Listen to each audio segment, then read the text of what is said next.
Alors bonjour à tous et à toutes, à tous les Robins des Bois de tous les lieux de la planète Terre. Alors je ne voulais pas vous laisser le mois de juillet et août passer sans vous parler de certaines petites choses qui pourraient vraiment vous aider. Parce que c'est le moment de prendre des forces, c'est le moment de vous reposer, parce que ce qui peut se passer à l'automne, je dis ce qui peut parce que ça n'est pas forcé, mais ce qui peut se passer à l'automne peut être effectivement fatigant ou peut vous demander en tout cas beaucoup d'énergie, beaucoup de force et puis beaucoup d'habileté évidemment, mais ça je sais que vous en avez. Donc ce que j'avais envie de vous proposer pour justement vous régénérer, alors vous allez me dire, quand je vous l'aurai dit, vous allez me dire « Ah mais c'était trop simple !» Et mais justement c'est les choses les plus simples que l'on arrive en général pas à faire. Et moi ce que je voulais vous proposer c'est vraiment par exemple de vous régénérer grâce à l'eau. Et je l'ai dit plusieurs fois et je le redis, l'eau est extrêmement importante dans l'air qui vient parce que toutes nos eaux sont polluées actuellement. Et donc c'est très important lorsque vous buvez d'accueillir l'eau. Et à ce moment-là, elle va se régénérer, mais elle va régénérer vos cellules. Elle va nettoyer vos cellules, elle va vous régénérer, elle va vous aider. Et elle va vous donner de l'énergie, elle va vous donner de la force. Et ça, c'est important pour les mois qui viennent. Alors, ensuite, il y a aussi autre chose. Alors, quand je dis aussi régénérer, enfin, c'est parce que simplement prendre votre verre d'eau en conscience, où que vous soyez. Et moi, je sais que j'ai déjà bu quelquefois de l'eau dans l'Himalaya ou dans des endroits, bon, je parle de l'Himalaya, mais aussi dans des endroits en Inde, qui apparemment étaient insalubres et où je faisais très attention à l'eau que je buvais. Et puis, effectivement, comme c'était fait dans un autre état d'esprit, comme c'était fait avec peut-être des prières, ou que c'était un sage qui nous donnait cette eau, ou un méditant, à ce moment-là, c'était très différent. Et cette eau ne m'a jamais fait mal. Donc, vous voyez comment on peut changer les choses. Mais il faut que vous le fassiez. Et surtout, ça paraît anodin, faites-le et vous allez voir. Ça va changer complètement votre organisme physique et vos organismes subtils, vos corps subtils. La deuxième chose dont j'avais envie de vous parler aussi, c'était le prana. Le prana, c'est cette substance qu'on ne voit pas, alors que certains connaissent. Vous vous dites, ah ben oui, on connaît. Alors, il y a certains qui la connaissent, bien sûr. C'est toutes ces petites particules que quelquefois on voit sans savoir que c'est le prana. Mais en fait, c'est ce qui donne la vie à tout. C'est ce qui donne des formes. Sans prana, il n'y a pas de forme, il n'y a pas de vie. Donc c'est vraiment ce que vous respirez quotidiennement sans le savoir ou en le sachant. Mais là, ce que je vous propose, c'est de faire ça en conscience. C'est-à-dire 3 fois par jour, au moment que vous voulez. Écoutez, il y a bien des moments où on se dit, bah tiens, on va manger 3 fois par jour. On peut bien, quelques instants, 3 fois par jour, respirer en conscience. Et si vous inspirez, vous respirez le prana en conscience, là aussi, ça va complètement changer votre structure physique et subtile. Et vous allez voir que c'est à ce moment-là très important. Vous allez voir que ça va être très fort. Peut-être qu'au début, vous n'allez pas vous en apercevoir, mais au fur et à mesure, vous allez vous dire, mais c'est incroyable l'énergie que je peux avoir, c'est incroyable ou la paix que je peux avoir, c'est incroyable aussi tout ce que je peux percevoir. Et donc je vais vous mettre aussi un lien qui est amusant, une photo par exemple, où une personne m'a envoyé une photo, puis me dit, regardez, il y a un lac, l'année dernière, il n'y avait pratiquement pas d'eau, cette année il y en a plein, alors qu'est-ce qu'on nous raconte? Bon, je trouve ça assez sympathique. Et puis, je vais aussi vous mettre des liens, pour vous montrer des produits et des sous-produits de, par exemple, Nestlé, de Monsanto, et puis aussi de ceux qui ont des élevages en batterie, vous savez, ces horribles élevages. Et vous allez voir pourquoi. Je ne vous le dirai qu'au mois de septembre, parce que je ne vais pas vous dire pourquoi je vous dis ça, mais vous devez deviner, évidemment.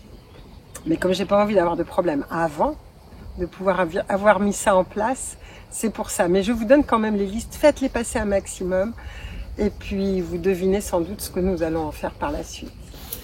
Alors aujourd'hui, ce que je voulais vous offrir, c'est la présence d'une autre personne, parce que j'avais envie que vous puissiez aussi petit à petit commencer à ouvrir vos sens subtils. J'en ai parlé plusieurs fois, même si je ne l'ai pas fait. et vous dire que j'aurai des invités. Ma première invitée, donc, c'est Sylvie Hetzel qui va venir et qui va vous expliquer, enfin vous parler, vous dire comment on peut rentrer en contact avec les êtres de la nature. C'est sa spécificité, elle a fait des livres, elle fait des stages sur le sujet. Vous allez voir que vous pouvez vraiment vous amuser et faire des choses très sympathiques avec ce qu'elle va, les petits éléments qu'elle va vous dire et qui eux aussi sont simples parce qu'on ne veut pas vous pourrir la vie pendant l'été, mais au contraire vous aider à redevenir comme des enfants, des adultes enfants, et ça c'est important. Voilà, je vous souhaite le meilleur et je laisse la parole à Sylvie. Bonjour à toutes et à tous. Donc aujourd'hui, je vais vous donner quelques petits conseils pour vous approcher des êtres de la nature et affiner vos sens subtils. Donc la première chose que je pourrais vous dire, déjà, c'est de ne pas vouloir voir les êtres de la nature, parce qu'en fait, c'est comme si vous, les voir, c'est comme la cerise sur le gâteau. Mais ce qui est intéressant, c'est toute la conception du gâteau et tout le cheminement que vous allez faire pour faire le gâteau et le déguster ensuite. Et la cerise, c'est pas vraiment ce qui est le plus important. Vous verrez que certains pourront les voir, effectivement, ça peut arriver, mais certains vont juste les sentir ou les entendre. Enfin voilà, c'est pas le but de la chose. La deuxième chose, c'est de ralentir. On est souvent dans un rythme très rapide dans notre vie quotidienne. Donc ralentir et apprendre à se poser, se déposer sur la terre. Donc ça, ce que vous pouvez faire éventuellement, c'est vous allonger sur le ventre comme si vous étiez un bébé sur le ventre de votre mère et vous en profitez pour vraiment tout offrir, tous vos stress, vos angoisses, vos colères, etc. Toutes vos tensions, vous pouvez les déposer sur la terre.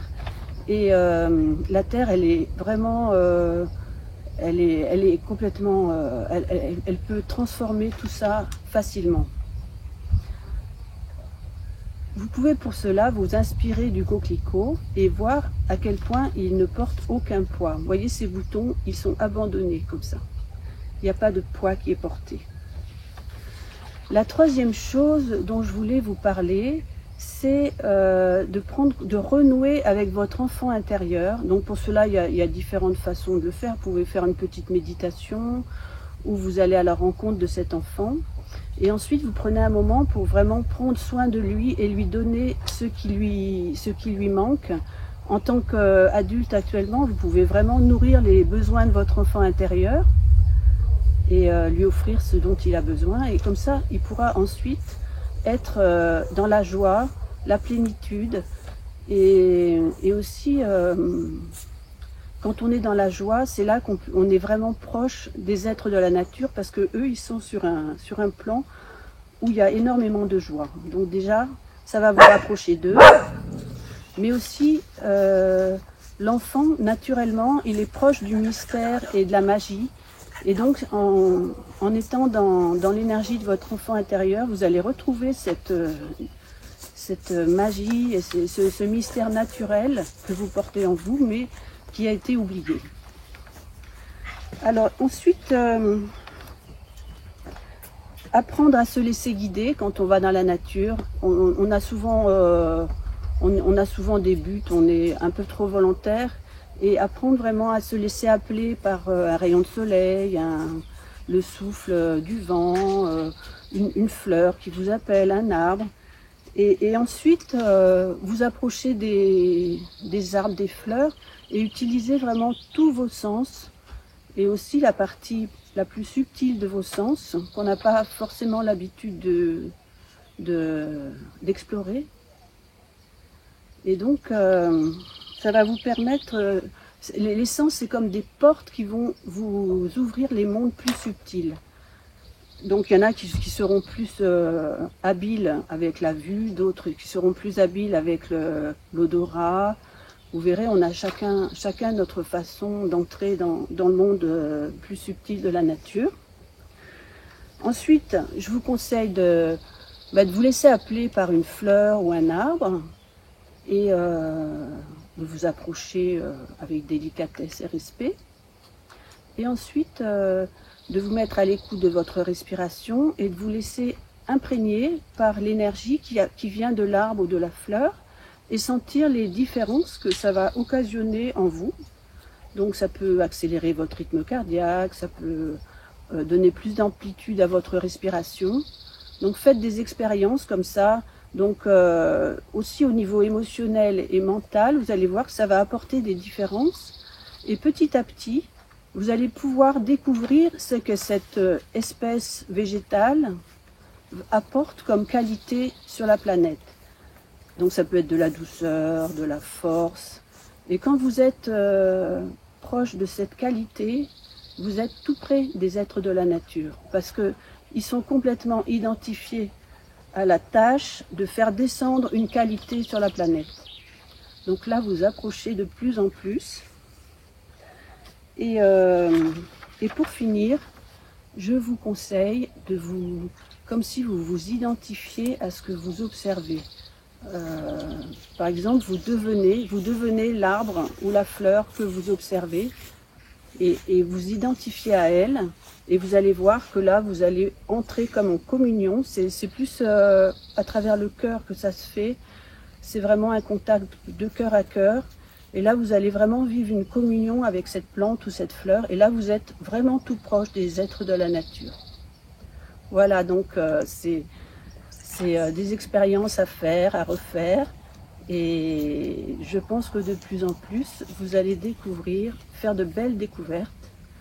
Et je vous souhaite un bel été et de belles expériences avec les esprits de la nature. Au revoir.